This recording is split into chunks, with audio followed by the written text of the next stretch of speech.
It is a powerful photo that shows both the sorrow and the bond between three Humboldt Broncos teammates who survived last night's horrific crash. As the team, community, and our country try to come to terms with this enormous loss, many are left searching for the right words. I don't have a lot to say other than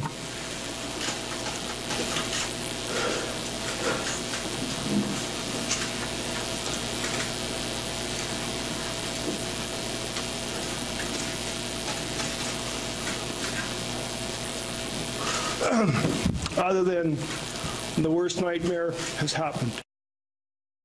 Last night, an unimaginable tragedy occurred on the roads of rural Saskatchewan. 15 members of the And a dark cloud overnight over hockey night in Canada tonight as the NHL pays tribute to the Humboldt Broncos, and many teams change their names on the back of their jerseys to stand in solidarity with those lost and those still fighting for their life in hospital.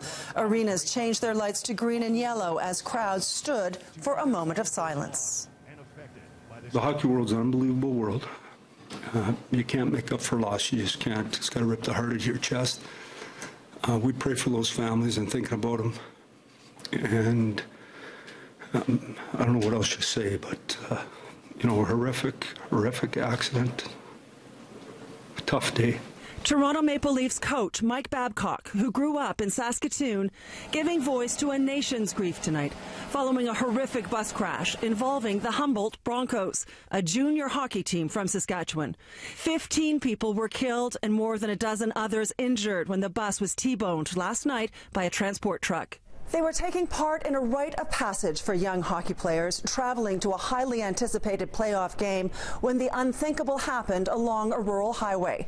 The tragedy sending a small, tight-knit community spiraling into a grief that really can't be put into words. The worst nightmare has happened.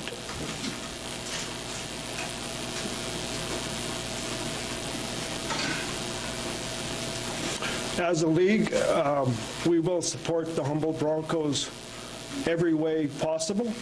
The team was made up of players between the ages of 16 and 21 from the provinces of Saskatchewan, Alberta, and Manitoba. They were on their way to Nipawin, a town about 270 kilometers northeast of Saskatoon, when the crash happened on Highway 35. We know that this is a moment when we must come together to support, to comfort, and to lean on one another.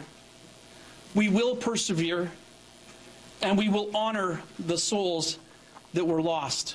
As word of the tragedy spread, the mourning began back in Humboldt, a town of just 6,000 people. The gravity of the situation,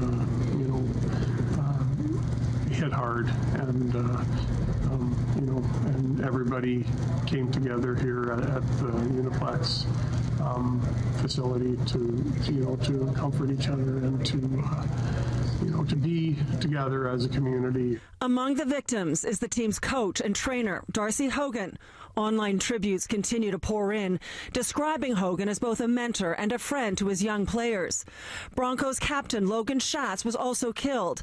The 20-year-old played more than 4 years for the team and was chosen as the team's leader 2 seasons ago. The team's unity remaining unbroken in hospital, where 3 injured players joined their hands. We got a lot of work ahead of us to console and to work together to support each other. A vigil will be held Sunday night in Humboldt, where Game 6 of the playoff series was scheduled to be held.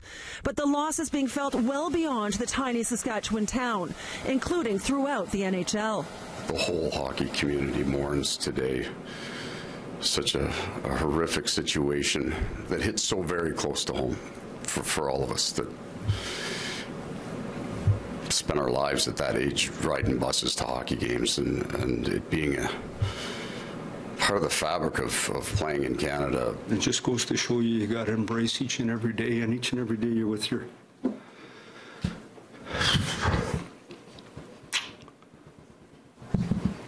family. You better enjoy it. Prime Minister Justin Trudeau tweeting out his support today. To the entire Humboldt Broncos hockey community, we are here for you. As neighbours, as friends, and as Canadians, we grieve alongside you.